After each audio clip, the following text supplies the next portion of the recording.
We're in the pre-show. Okay. Say hello to the pre-show people, Sal. Hello to the pre-show people. Hello. Happy holidays. Happy soon-to-be Thanksgiving. And happy birthday to me, which will be in a week or two? Week and 2 days. A week and 2 days. Thank you, Professor. Mine's before you. Oh, when's yours? On the 18th. Oh, okay. Ooh. All these birthdays. Happy early birthday to the both of you. Thank you. Thank Just you, thank happy you. birthday. Thank you.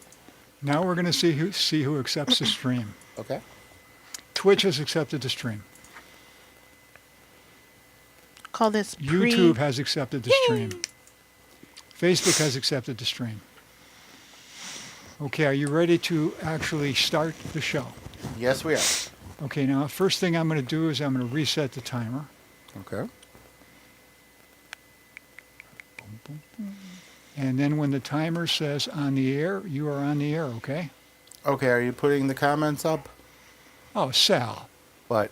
couldn't you have told me a second before the show starts? I just was Jesus. asking. You don't have I'm to. asking you, do you like what's on the screen? And you go, yes. I know, but you usually put the comments on a different screen, and No, no, Right there? no. Back Okay, there? okay, we're fine. We're fine. Oh, Richard. you're talking about that screen. Yeah. I thought you meant on the main screen. No, no. Okay. Wait a minute, you can't see the comments? We Oh, can you see 'em. can't. Let me restart them. Yeah. No wonder you're asking. Okay. Well, for everyone out there who's watching us on the pre-show, Oh, there you go. See? okay, Oh, there you go. got it. Now, just so you know, this is faster than that one. Right. Okay? Yeah. Oh, look at that one. It's easier. Yes. I feel like it's there just for me. Oh, I'm sure Mick is No, listening. it's there for me. Well, okay. I'll share it with you. Okay. Okay. We can share. See, now, if I did put the comments on the master screen, they would cover up the people. Yeah, no, I don't want that. I Okay. just wanted to be able to see them. That's So all. I'm going to turn that off. Because I know Mick's gonna say something where his girlfriend is. Ex-girlfriend.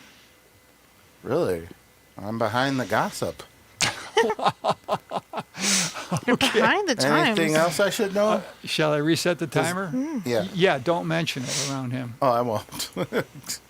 He might be coming to the shoot tomorrow. Okay, watch the timer. Welcome to the Oracle of Enlightenment Vortex. I am the observer, Sal Monaco, and of course my fine co-host, Miss Terry Braunstein, Hello. also known to the world as the Buffalo Talking Proud Lady. I used to sing that song when I was Did a you? kid. Yeah, we used to do it all the time. Do you use the arms? Yep. Okay. And joining us for the first time in a long while, the Queen Awesome herself, Amanda Goran, I have to pop in every once in a while and let everybody know I'm still alive. still here. Yeah.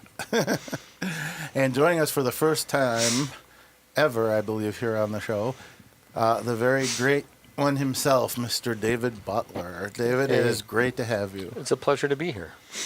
Now, for anyone who doesn't know, David starred in the first movie I ever produced, Sweet Jesus, which Richard was the cinematographer for.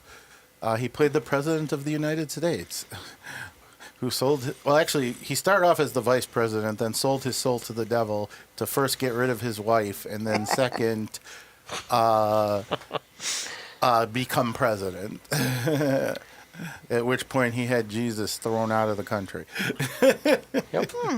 Those are the parts, right? You did a good job playing a bad guy, I have to say. Thank So you. many comments could be made. Yeah, I would don't be get those quiet. parts very much, so it was fun. No? It was fun. You did such a good job, though. Thank you. And you have, of course, done a lot of theater here in Buffalo. You also have done other films, as well as film design, right? Yes. Yeah. Yeah. Haven't had a lot of acting in front of the camera No? at this point. Yeah. Oh, okay. Hopefully that's not out of the picture yet. We'll see. Right. Well, how long have you been involved in this business? In theater? Yeah. Oh my God. I'm going to age myself, but I think I got my first professional acting job when I was still in school. So that was probably like 1985, something like that. Very nice. Got a good review, and that sort of hooked me in to keep trying. Had That's day great. jobs through that period, but Oh, yeah. definitely, definitely. Okay, before we get into our interview with David, Amanda and I have to take care of some business. We're not able to have our October show, so we have to do the Halloween review now, and we're going to do part of it this year, or this show, and part of it next show. Let's start with Fright World, and they, of course, have been our sponsor for I don't know how many decades. They're always wonderful. The Hitman will be giving his review on the next show. Now, we had a new house this year called Mainframe Massacre, and it had a kind of cyber theme to it, and it was really well done. For anyone who doesn't know, Fright World is usually on the at the storefront that used to be Kmart on Hurdle Avenue near Delaware. Night Stalkers Reloaded. I mean, it was really a great house. I mean, everything was on top this year. The acting, the lighting, the sound effects. I mean, not that they aren't always, but I mean, this year they were really extra impressive.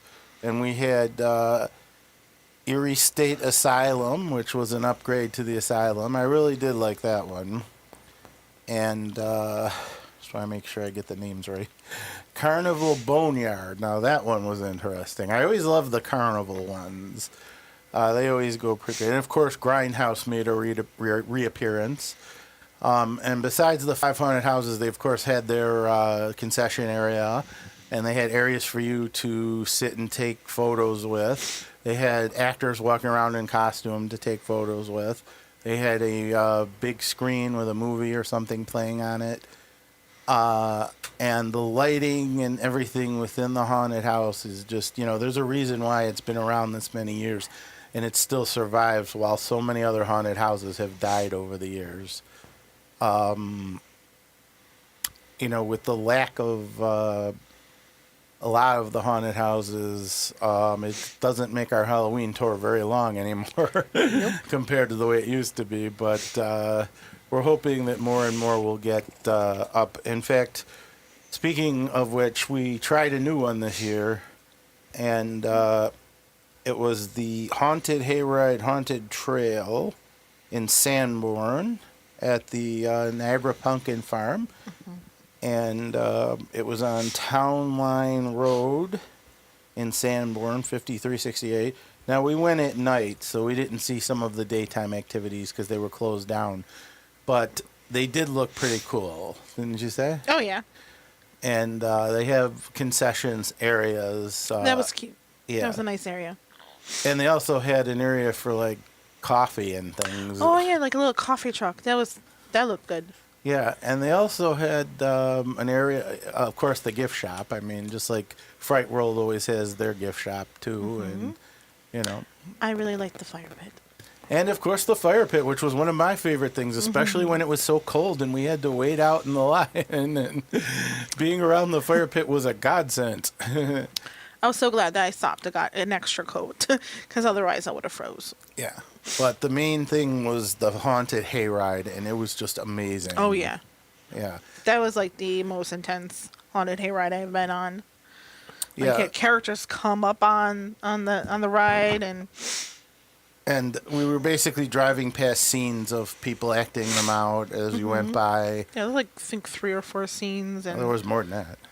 And then when we got to the end, we got off the hayride and walked through an area with different scenes going on and stuff, and then through a little bit of a maze kind of corn type thing, and then it was really well designed, and the acting, yeah, the actors were really, really good.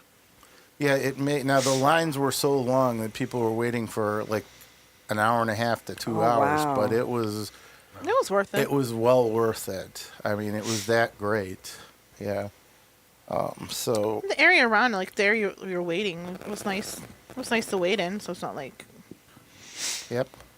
It wasn't for bad. the weather being so cold. Yeah, Yeah. that was the downfall of having to wait. But some people bought some hot chocolate or hot cider to warm themselves, whatever, and we just kind of hung out and waited, and thankfully, once you got on the hayride, you went straight to the trail, so it's not like you had to wait in 2 lines. So that was Yeah. good.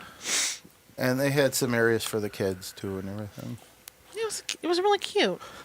Yeah, and we also, like we do every year, the Clarence Pumpkin Farm. That one is amazing. I mean, we did the Boo Barn, the hayride, Train ride, train ride, the hay maze, paintball. Oh yeah, the zombie paintball. That was interesting. We did the cannon, the apple cannon. We went into the bakery and bought stuff. Of course, and through the store we saw our good friend Mike Barron's magic show, and That's always a must. oh, absolutely. And there's just the only thing we didn't really do was the corn maze. We didn't end up doing that this year, or the slide. But other than that, we did everything we could do. Mm-hmm. Yeah, and of course there were a couple different petting zoos. And, I always like the hayride. Yeah, the hayride. They have a really good hayride. I think I have a thing for hayrides.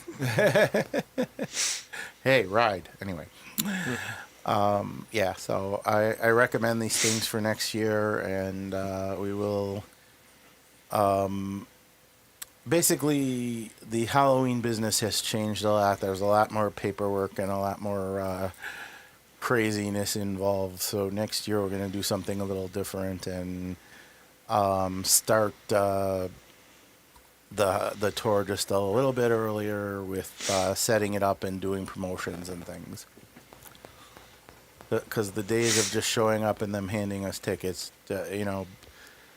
are not there anymore, with the exception of Fright World, but that's only because we've been working with them for like 20-some years, maybe more, and they're always wonderful. Plus, we're going to be doing one of their escape rooms for my birthday party this year, the Jurassic Park Oh, one. wonderful. Yeah. I'm I'm excited about that one. Yeah, we've done their other escape rooms, and they've been really good. Seeing Dave locked in the chair was pretty interesting, don't you think? But the really good one is the Niagara Falls one, especially when you're in that room, and it makes it look like you're actually on a boat going over the falls, and like you see the water hitting the. Oh, it's just amazing. It's very tough to figure out, but at one point we did actually solve it with with a few minutes to spare. So, but. A lot of our people are experienced gamers, so. Yep. All right. So we'll finish up Halloween talk next month when we have the Hitman here to give his review of Fright World and the end of the Pumpkin Farm. So he wasn't able to make it this time due to family activities. And as we all know, family is first. So let's go back to our interview with David. So, David, now your main thing that you do is, do you act a lot in theater? You said you haven't done a lot in film, but have you done a lot of acting in theater, or do you mostly like to do the design behind the scenes work? My life has been sort of constantly changing that way. I haven't been on stage. I haven't acted in quite a while. I've done a couple commercial things, but my acting history is more in my past at this point. Not that I wouldn't mind getting back into it, because I like all of it. I love all aspects of storytelling. But Well, maybe we have a part for you in our next movie. no, I'd love that. I actually would love course. to get some film camera experience. Yeah, acting. maybe you can play Terry's husband. Oh, wow. All right. Definitely. Terry plays one of the teachers in the show, Oh, okay. and she's the beatnik. All right. Just what I want to be, a beatnik. Hey, My younger years. That's funny. well, you used to wear the outfit pretty Remember? much when you were teaching at ECC City. Yeah, definitely. Yep. That's cool. And Now, you call yourself a designer, artistic designer.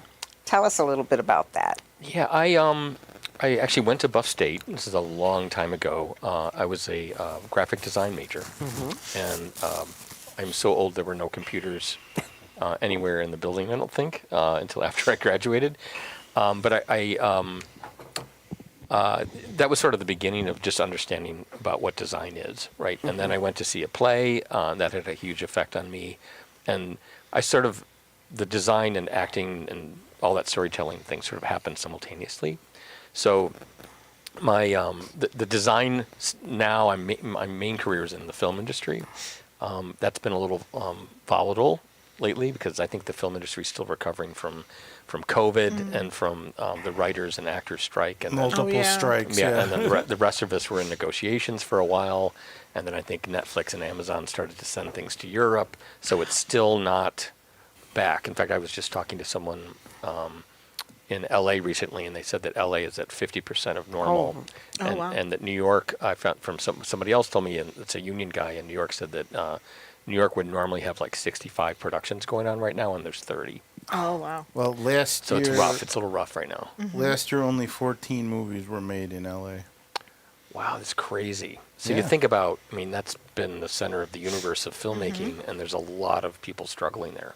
A lot of people leaving right and now. going to, like, they do a lot down in the Carolinas. They do a lot in New York. And Yeah, Atlanta, New Orleans. I heard they've been moving out of Atlanta. Well, I don't know all the ins and outs of it, but there's a lot of it has to do with the tax incentive. Did and that it's end? I don't know if it has in Atlanta. I know that we have, the Western New York area now has one of the best in the country, which is why we're starting to get some things. It's sort of slowly starting to pick up. I'm hearing that things are sort of starting to pile up, which is really Yeah. exciting. I don't remember what the reason why Atlanta is getting less productions, but I heard like the bigger studios have started to move their productions elsewhere. Like Disney, they have that big studio in Atlanta, and they've been moving it to like England.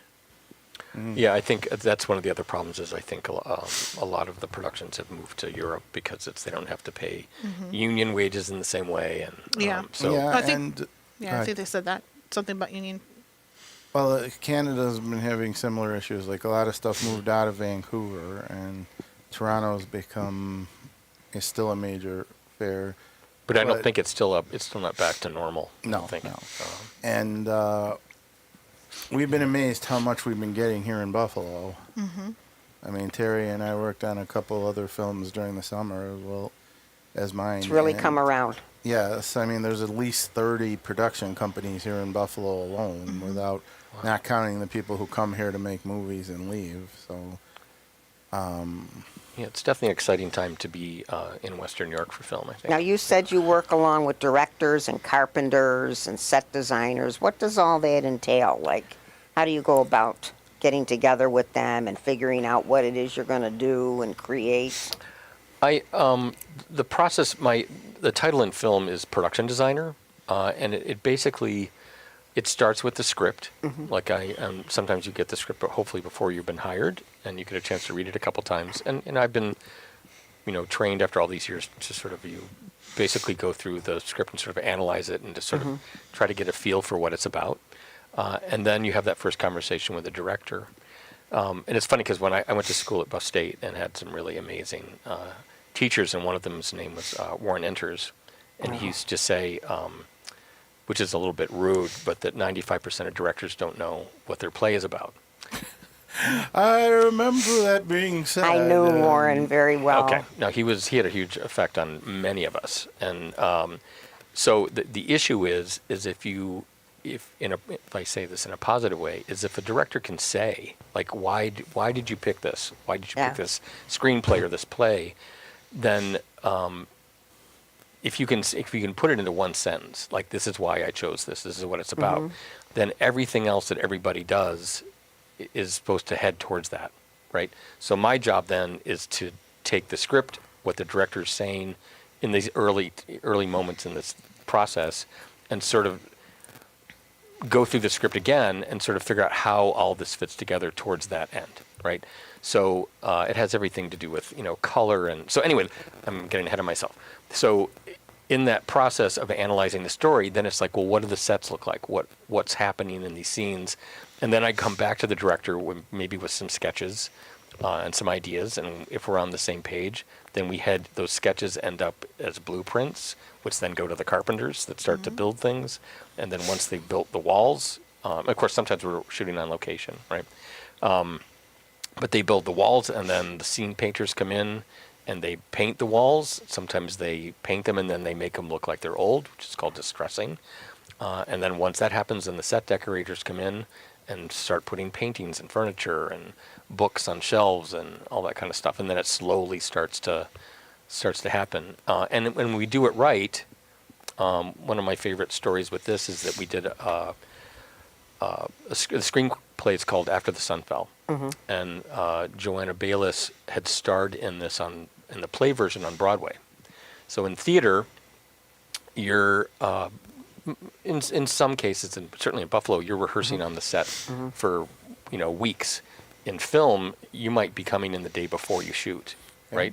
So part of our job is to create the environment that's right for the actor to do the scenes in, right?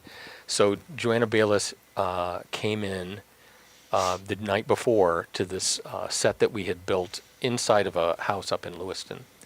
And she walked in with her luggage in her hands. Again, she's going to start doing these scenes tomorrow. And she started tearing up. And she goes, "This is my house." No. So, I mean, for Oh me, my it still I goodness. still get like a weirdly emotional about it because I didn't know this is a Broadway actress that I've never met in my life. And we had set up the right place for her to tell this story. And it's like the main scene is actually the final monologue of the story. But we had hit the right vibe for her to do the scenes. And it's really powerful. Her monologue at the end is just like heart-wrenching. So You know what I think would be exciting is to find locations to go and say this is a great location. And how do you know where you should begin as far as locations? Well, that's actually there's a whole department that does that. It's sort of separate from the art department, Yes. but we definitely work together. So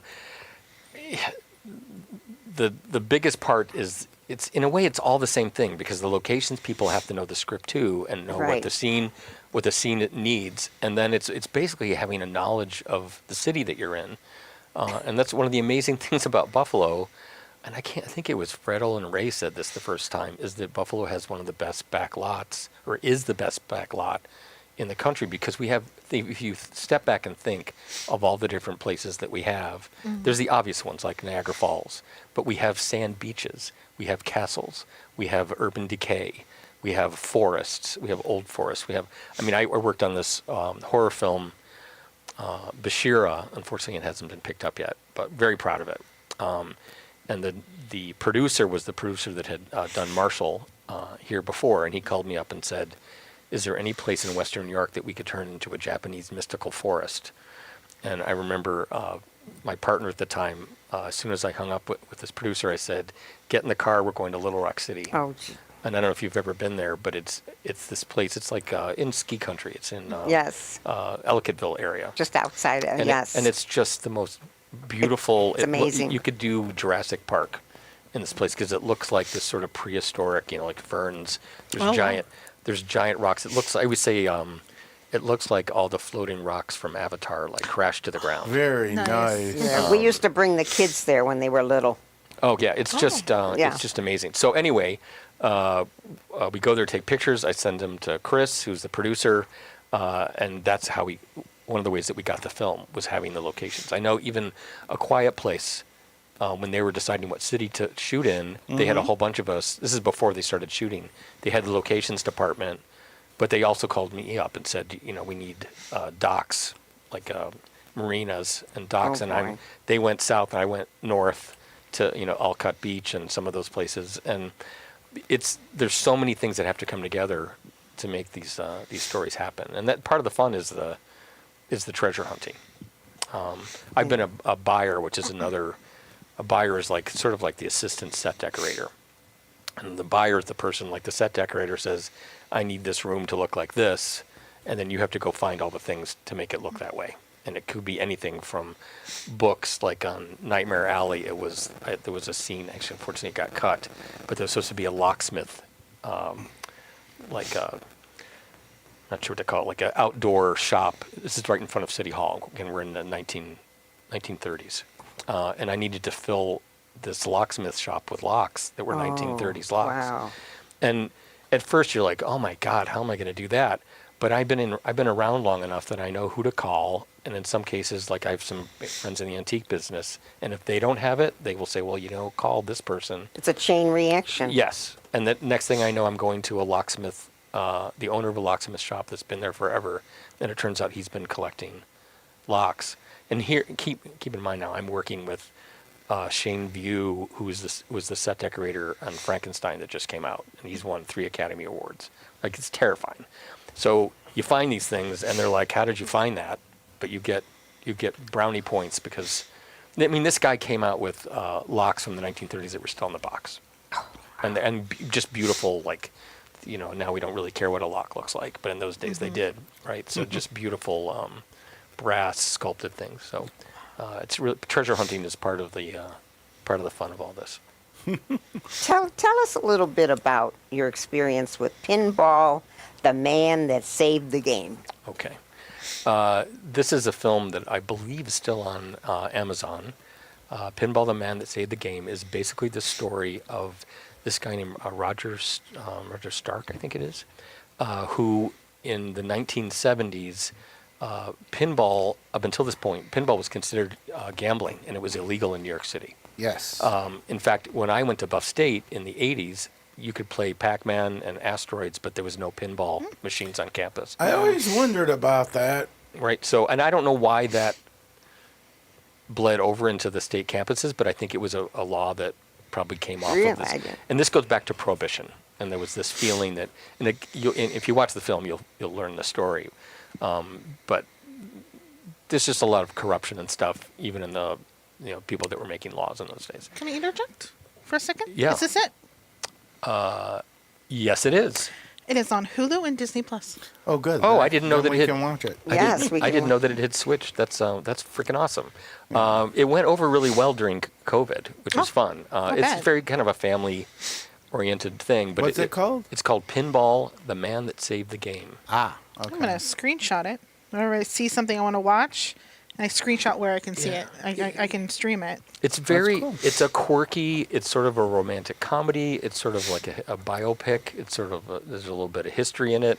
And so they have Roger, who it's about, was on set, but then there was an actor playing him who's sort of the narrator. And then the people that are doing the film we're staging scenes that actually, that happen, but it's fictionalized. But the fun about it is the actor playing him then occasionally corrects what's going on. It's like, wait a minute, that didn't really happen. But that's all part of the film. So it has that sort of quirky, out-of-the-box storytelling thing. So, we shot this down in the Hudson Valley, and it was a blast. Again, the guy that it's about is literally a pinball wizard. We had to find pinball machines from the 1970s. We actually sourced main places in Buffalo, again, because I know where all these places are. Pinball. There's a place called Funky Town that we got a lot of furniture from. Kuhuyu, which is over on Niagara Street now, specializes in mid-century modern furniture. So, and then we had to find the pinball machines, and oh my God, what is it? Pocketeer Billiards? Do you know that place? It's on Clinton, right? I don't think it's far from here. I've never heard of it. No, I was thinking of the one on Hurdle and Delaware. Delaware, yeah. Okay, this is Right, near. it's adjacent Pocketeer to Fright World. Billiards, 2444 Clinton Street. You are the master okay. of technology. I am the master of Google. Oh, that's good. She's a millennium. No, I'm not. if you've never been there, this is I'm sort of tangenting a little bit here, but when I got the gig, the part of it's the research, right? So I went on Facebook and said, where is the best place to play pinball? And all these people that have lived in Buffalo all their lives sent me to Pocketeer Billiards, and they probably have 80 pinball machines. Wow. And they range from a 1970s Archie game all the way to, Game of Thrones stuff. And it's like I don't want to tell you too much, but the main character plays pinball basically to clear his mind because it like when he learns in college, and but he figures out like before a job interview that if he goes and plays pinball, it takes all the fear out because it sort of short circuits your mind because you have to focus on the ball, right?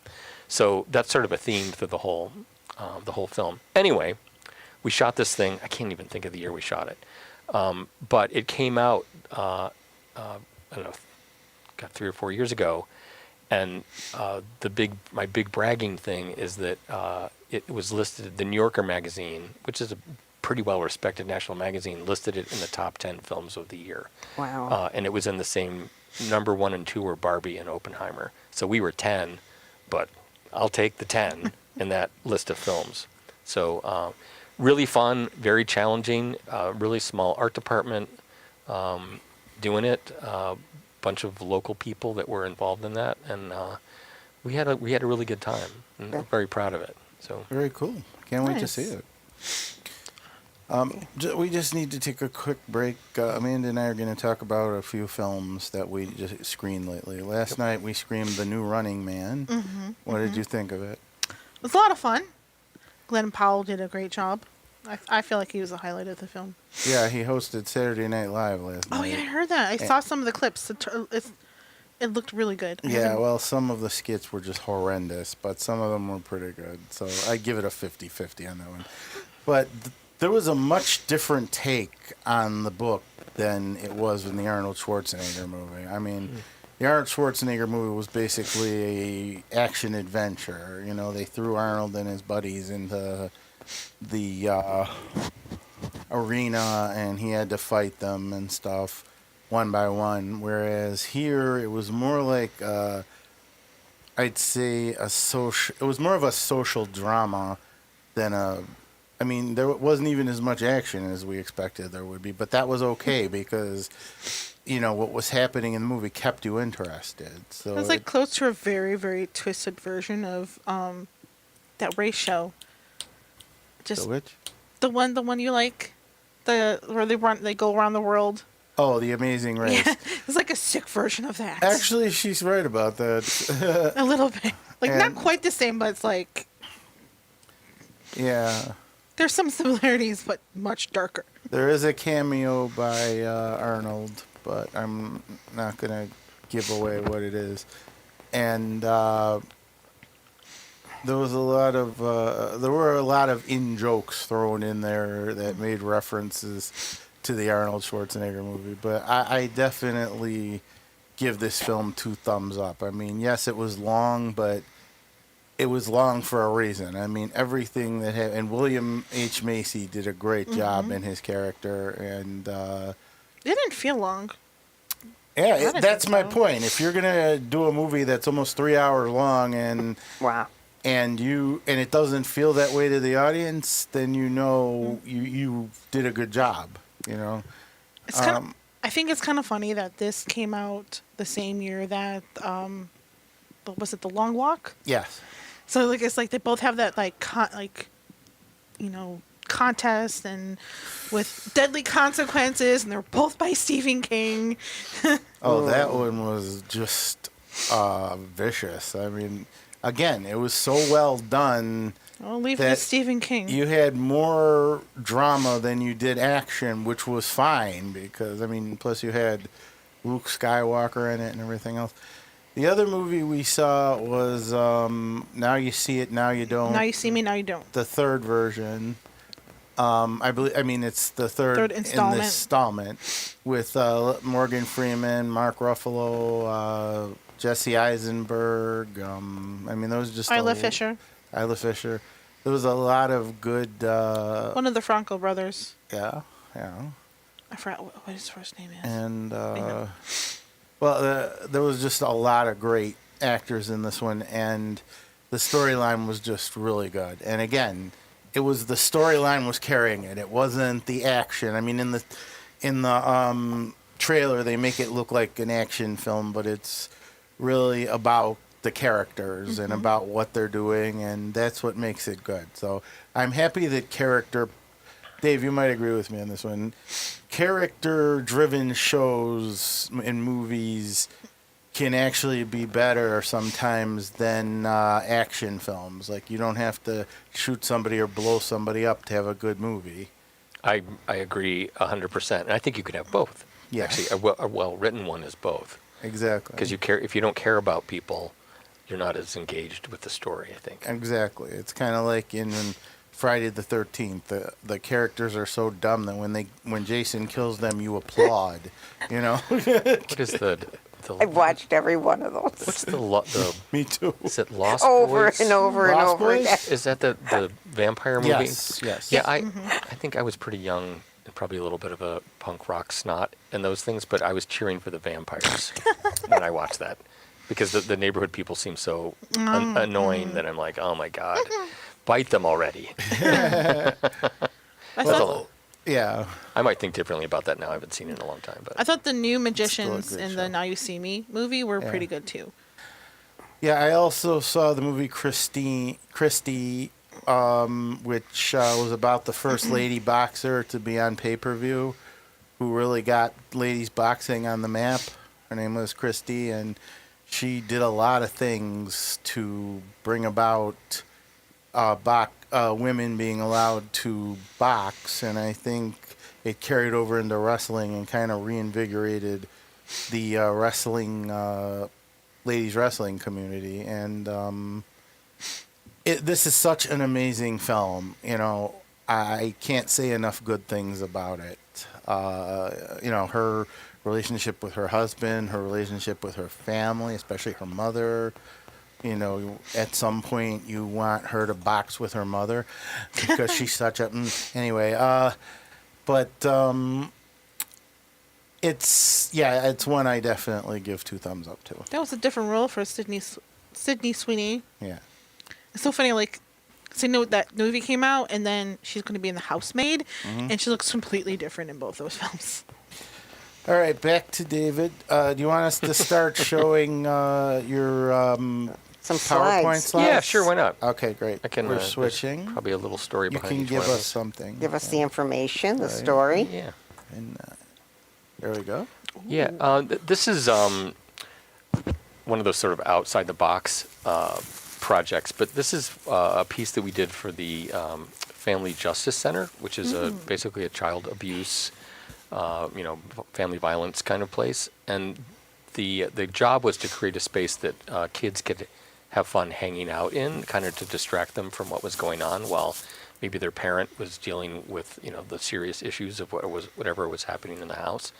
So the design, they originally wanted a tree house, but I'm like, why don't we make a tree that is the house?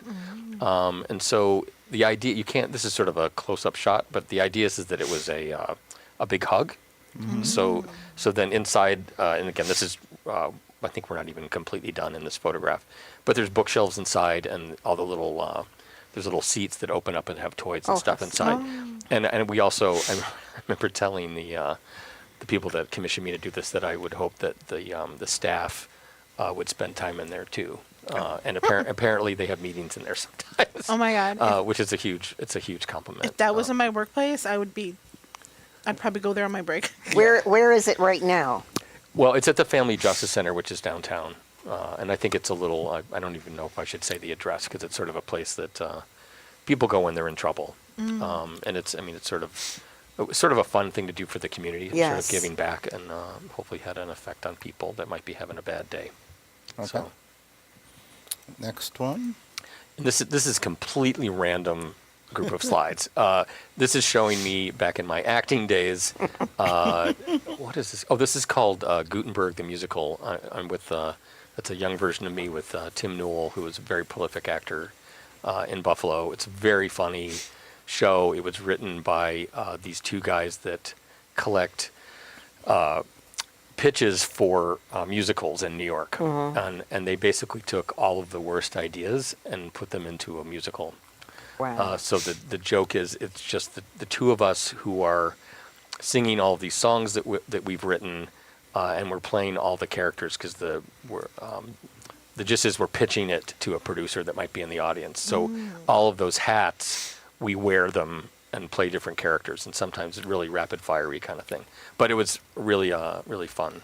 performance got a really great review too. That sounds great. I'd love to see that. They just play. did it at the Kavanoki more recently. What's it called? Oh. It's called Gutenberg the Musical. Okay. So it's the Johannes Gutenberg? yeah, it's a musical about the guy that created the printing press. Yes, Johannes Gutenberg. But these guys, again, it's a comedy, so they have a lot of really bad ideas that make up the musical. I mean, if you just listen to the soundtrack, you'll get the gist of it. It's very funny, Yeah, ridiculous, but really funny.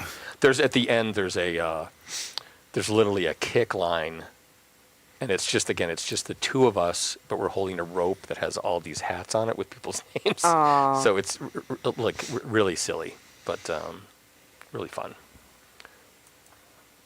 I like this one. Yeah. This is me playing a pirate in a show, another musical that was at Theater of Youth. It was called. I love Toy. Yeah, they How many years ago was that, David? probably 10. I'm thinking 10 years ago. I played the scary pirate, and What was the play? it was called How I Became a Pirate. It's based on a children's book of the same title. And again, the thing about Toy, and a lot of the theaters downtown have changed leadership now. But when I was there, you knew as an actor or a designer, whatever you're doing there, you knew why you were there. The mission was very clear that it was for the kids. But I can't tell you how fun it is to be in a group of pirates coming in from the back of the house when you've got an entire theater packed with children who got so excited they literally were standing on their seats. Talk about a captive audience. And then to talk to them after, because they always do talk backs at the end of a toy show, so we would come out in our costumes and talk. And the fact that it looks like I've got this nylon shirt on that looks like I have tattoos all over me, and just to pull it up and show them that it was look just at a that. shirt was really fun. Yeah, that must have been interesting. Maybe they'll do it again and I'll be able to see it. They Yeah, it do was- tend to bring shows back every so often. Yeah, I think, again, it's like, I was just talking with a friend of mine today, a lot of the theaters that have had the same people running it for like 3 or 4 decades, a lot of these people have retired all at once. Yeah, Like Meg Quinn. Meg Quinn has left, like Toy. the O'Neills that started Irish Classical. Right. Lorraine, Vince. Lorraine O'Donnell, who was at the Kavanoki. Yep. It's all a lot of. So it's exciting in a sense that it'll be interesting to see what everybody's doing. Like I did a show, designed a show first time in years, because I was resident designer at Irish Classical, and they had me come in beginning of last season, and I got to do the set for a spoof of Dracula. It was called Dracula, A Comedy of Terrors. Hilarious, amazing cast, and really fun to be back to my roots that way. I haven't seen a show there yet. I usually go to Shays or Shays. 710. It's a whole different experience there. Hit the wrong button. Because it's in the round and it's very small and intimate. So the plays You're happen in close. the center of the Yeah. room. Yeah, You can literally put your feet up on the stage. Yeah. Oh, yeah, I loved it. I went to see a play there not too long ago. I'm blanking on what it was, but it was called, Was it the alligator one? no. Crocodile? It was called Dorian. Oh, yeah. I heard that was very good. It was. And 3 guys did all the characters. They did like 15 characters. That's kind of the way Dracula was. Very, very funny. I think that was a little bit more serious. Well, the same thing happened during The Hobbit. Like when Toy did The Hobbit the first time, they had a full cast, like every character in it. And there were a lot of characters in that play, just like there were in the movies and the books. But when we saw it last time, they did it with 9 people who were playing multiple characters, and some of them were ladies playing men roles, or it was just really wild. Yeah, I think the problem with a lot of this is that the older audience that supported a lot of these places are not there anymore, and I think there's been a lot of funding cuts, unfortunately, for the arts.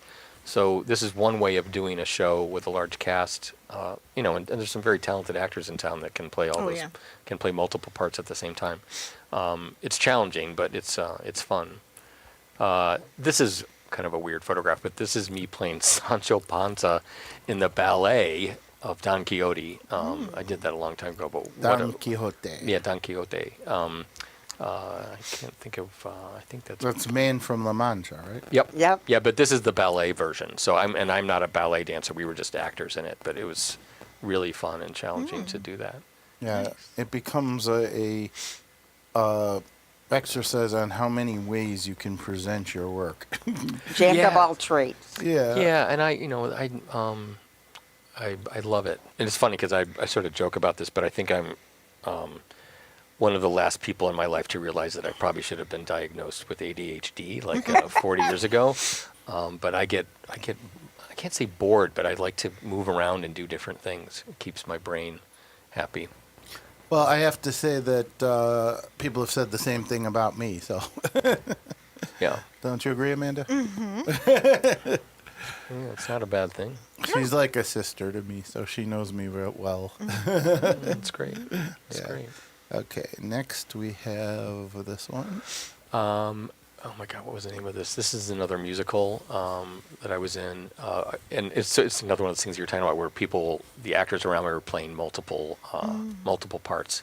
This is for Jewish Repertory Theater. I'm blanking out on the name of the. It's about I played a guy that wrote a lot of songs like pop music that was popular, like in the particularly the '60s and '70s, musical Cool. stuff. So it was fun. Yeah, it looks like it. You're a singer also.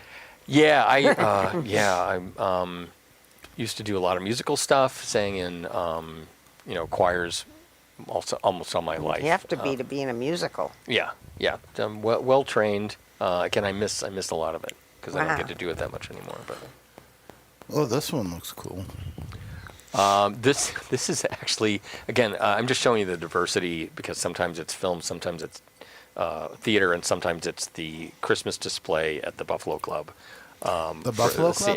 Yeah. So they hired me to do a new Santa display, Is for it? the kids to talk to Santa. So that's what that is. Yeah. Is that you playing Santa? No.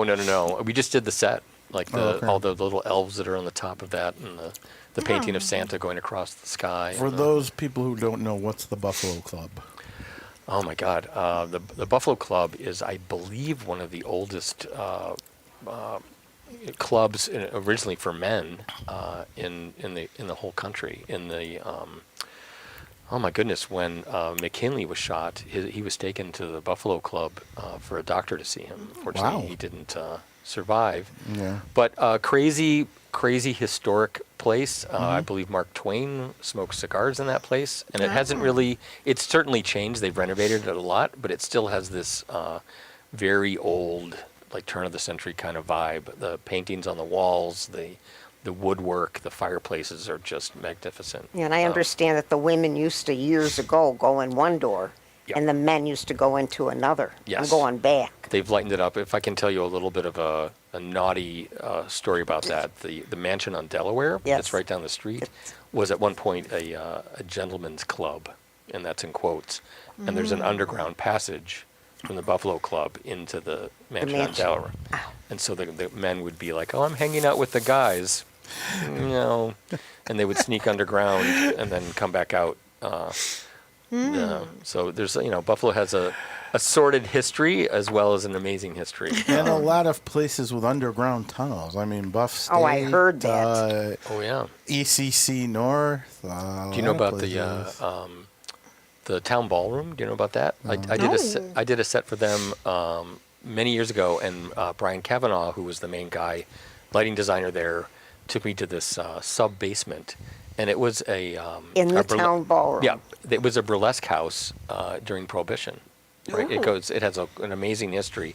The when it was what do they call it? Sphere, they kind of covered it up, or actually when it was the Pfeiffer Theater, they covered it up, but there's beams that are like these decorative beams that are still on the sides.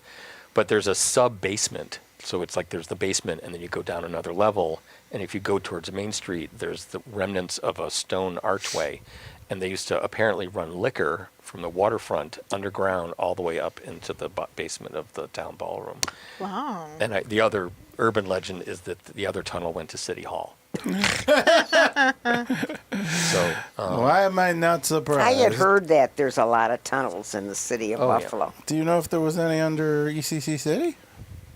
City, there's a tunnel that goes from the athletic center to the main building. Well, I've there walked you it go. many. I've walked it many Oh, I did not times. know that. I didn't know that either. Yeah, They're from the helpful. main building, you walk. It's under the street. It's under Oak Street, and it comes up in the athletic building. Yeah, I only took one class at City, and that was in the athletic center. Amazing so- what they did with that. Mm-hmm. Yeah. I went there for a short period of time and did not know that. You I didn't went know to about the City. tunnel? No, I went, and all my classes were at City. I taught there for 39 years, and the very first day of class, I would tell the kids all about the tunnel. In case you want to get to the athletic center, this is how you do it. That's great. Unless somebody uh, told me, I just forgot it. It could be. Yeah, the old campus at Buff State is full of tunnels too. Yeah, when I I was used to go through them when it was cold out, and yeah, they closed them all off, I think, because people well, were when getting I hurt and went, stuff down there. oh really? Yeah, when I was in school, I just found out about it because it was sort of that bad thing to do, is to go down into the tunnels. And what's now the Don Savage Theater was the gym at one point. There's a underground swimming pool That I didn't know. that was underneath the main floor, and you would get to it from Rockwell Hall. So And it's just sitting there stagnant. yeah, UB Yeah. has like their buildings connected. So when I went, I also went to UB. So I knew on the North Campus, I knew how to get from like one side of like the main Yeah. buildings from one end to the other end without having to go outside. Because oh my God, that campus was so windy. It's Yeah. like a wind tunnel in some places. And in the winter, you don't want to be outside if you don't have to be. I know the feeling. I was there. Yeah, one year we actually did a haunted tunnel in one of those for Halloween. oh, that's fun. And we had this one girl who was so good at doing a witch's laugh, it was scary. Okay, we have another one here. Don't ask that me to looks get around the interesting. campus nowadays. Oh, this isn't a great photograph. I apologize for that, but this is a screenshot from a film called Bashir. I think I mentioned it Yeah. earlier when we were talking about Little Rock City. This is basically the story of a DJ who's just come from a gig at a nightclub, and he's coming home, and he lives in this rundown hotel, which we use the Statler Ballroom, which is not run down, at least not on the main floor. So we had to make it look like it was broken and fallen apart. So we found, like, you'll see the chandelier that's hanging, but on the floor there's like one that looks like it's broken and fallen down, and we found that and just added it in. So he's about to come towards the elevator that we created on the other side of the room, and this is sort of one of the opening shots. The first shot is in the nightclub, but weird things start to happen. And a creature comes out of the elevator.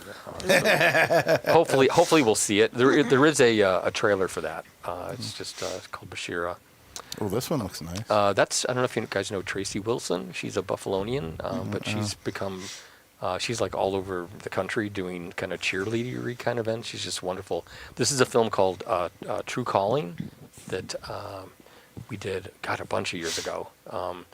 And this is I use this when I'm talking about design. This gets kind of geeky, but if you see how the frame is shot, or the shot is framed, Yeah. if you notice in the background behind Tracy, there's a yellow broomstick that's sort Yeah. of pointing at her, and then the yellow towel sort of then frames her. Yeah. So your eye goes there, right? And when they shot this, they were panning back from Tracy, so you see this guy on the corner, whose name's escaping me right now, who would kill me, Kevin, I think.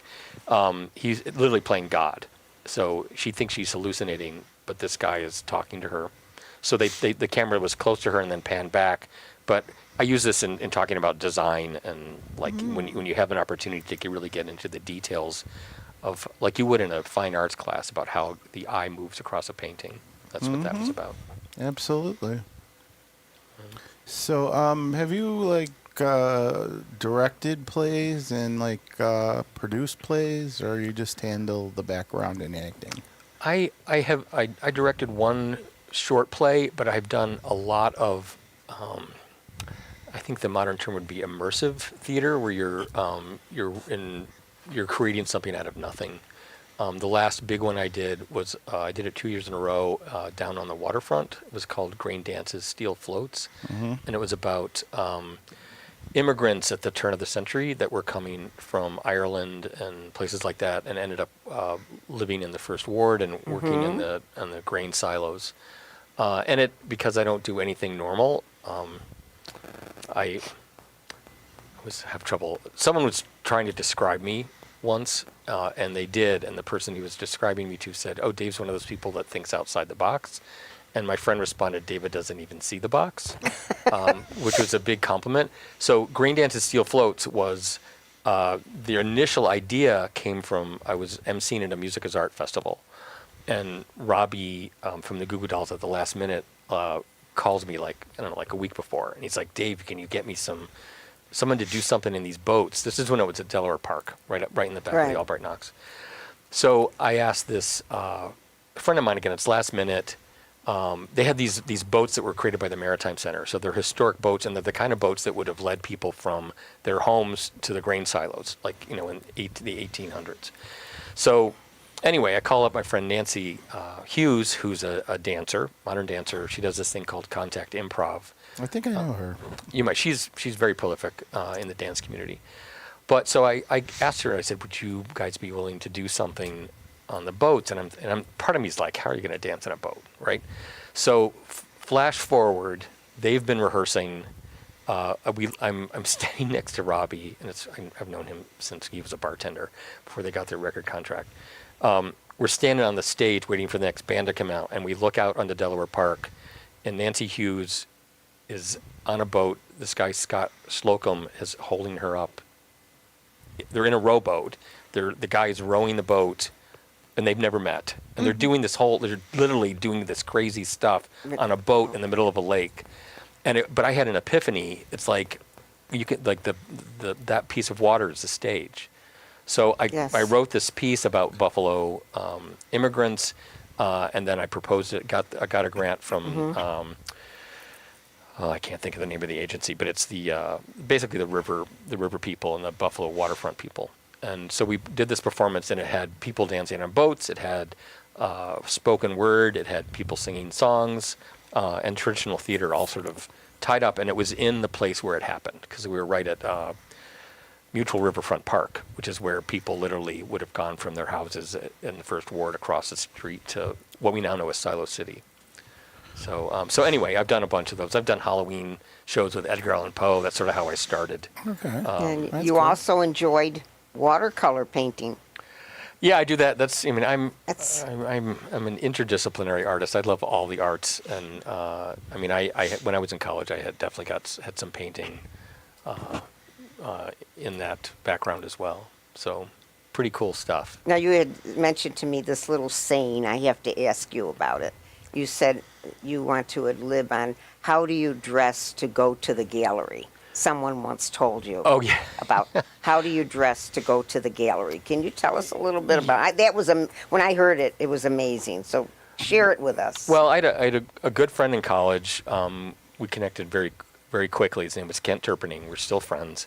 And he introduced me to a lot of things. And one of the things that we did on a weekly, or once every 2 weeks, was to go to the Albright Knox Art Gallery. And for those that don't know about the Albright Knox, it's now called the AKG, but it's a world-class art gallery full of very famous people, from Picasso and I can't even think of all of them. Jackson Pollock and Andy Warhol are all in there.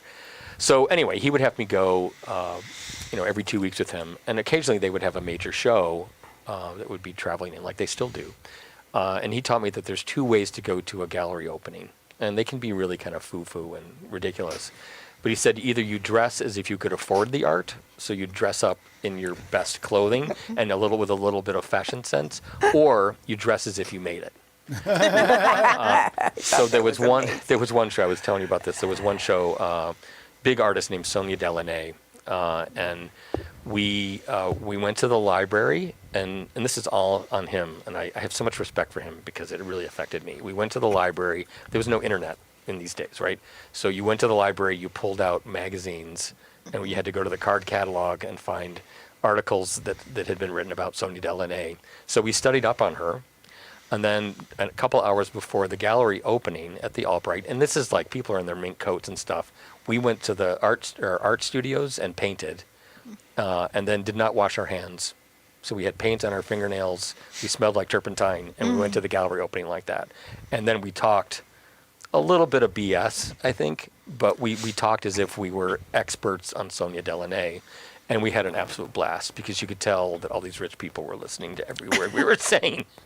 So it was really, it was a fun experience. And, you know, even though as silly as it was, I left learning about this artist, and I wouldn't have learned about her had I not gone through that silly process with Kent. So he was very clever that way. Everything happens for a reason. Yeah. Yeah. So we have about 2.5 minutes left. Is there anything else you'd like to talk about, David? You know, I was thinking about what to talk about, and the one that's the most obvious is that I'm going to teach a class, and I kind of forgot about that until we started talking. Yeah, I about remember things. you telling us about that. Yeah, so if it's okay for me Go to ahead. mention this, starting on January 15th, I'm going to teach a class called Designing the Story, that's about designing for theater, dance, film, and it's going to be a hands-on class. I did this last year. I had 13 people, and the two criticisms, and this goes partly back to the ADHD thing. The only two criticisms were you don't need to talk for 4 hours straight during the first class, which I did. You think you don't know enough about stuff, but that's not a good thing. So I won't do that again. But the other one is that people said it wasn't long enough, which was a compliment. So I'm going to do an 8-week class starting January 15th. You can connect with me on Facebook if you want to find out more about it. But it's going to be very hands-on. We did everything from they learned how to distress, how to make new things look old. We learned about how to make pools of blood that you can reuse. We ended up doing a diorama of a volcano that had blown up, and Really? we added dinosaurs to it. And I think this time, because I want to learn more about it, is we're going to do that same sort of thing, but we're going to do a diorama and then do a stop frame animation. So I Very think cool. that's going to be a lot of fun. Oh, yeah, So, definitely. Okay, so we've got about a minute left. I want to thank David Butler for coming in and giving us this wonderful presentation. And it's good seeing you after all these years, Yes, David. it's good to be here, Sal. Thanks for having me. Yeah. And of course, Amanda for taking time out of her Sunday to come and course. be on the show. And Terry, of course, your presence is always wonderful. Thank you. Thank you, Sal. I enjoy being here. And of course, Richard, who provides us with this wonderful studio. Thank you so much, Richard. And you, the fans, who actually listen to us doing these shows. And of course, to our friends at Fright World and at the Pumpkin Farms. So what I want to say is have a safe Thanksgiving holiday weekend, and start getting prepared for Christmas. So for the Oracle of Enlightenment, this is the Observer saying, Happy Holidays.